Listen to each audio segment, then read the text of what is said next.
வெள்ளை குதிரையா வெள்ளை குதிரையா? கலர் குதிரை. ஸோ வெள்ளை குதிரை தான் அது.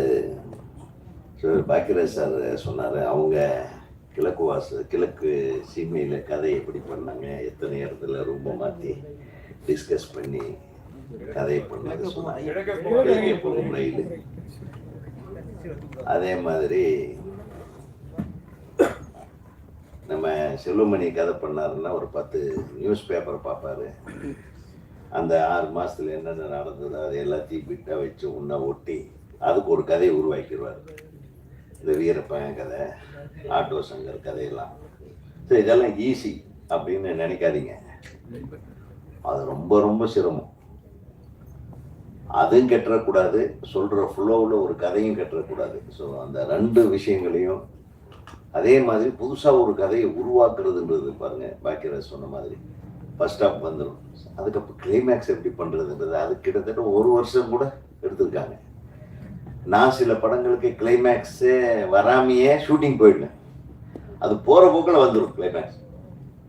ஷூட்டிங் எடுக்கும்போதே அது ஒரு நாள் திடீர்னு தோணும். அது ஒரு நல்ல ஃப்ளோ இருக்கிற கதைக்கு ஒரு நல்ல கிளைமேக்ஸ் எப்படி இருக்கும்.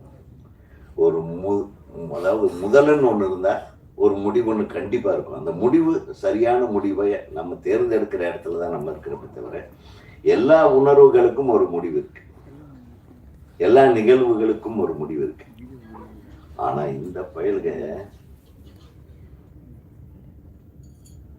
மிகப்பெரிய ஆளு, ஒரு ஊரை கூட்டு போய் ஒரு மலையை காட்டி அதாங்க கோயில், இதாங்க தெரு, இதை வச்சு ஒரு கதை பண்ணுங்கன்னா என்னால் லொல்லுடாது. அதுல ஒரு கதையை உருவாக்கியிருக்கான அந்த வேகம், நம்ம ஜெயிக்கணுங்கிற அந்த ஒரு வைராக்கியம், கிடைக்கிற கதையை படமா எடுக்கிறது வேற, கிடைக்கிற தயாரிப்பாளர்கள் நடிகர்களை வச்சு ஒரு கதையை உருவாக்குறது வேற. ஆனா கிடைக்கிற ஒரு காட்டுற ஒரு இடத்த பார்த்து ஒரு கதையை ஒருத்தன் உருவாக்கிடுன்னா ஹேட்ஸ் ஆஃப் டு யூ.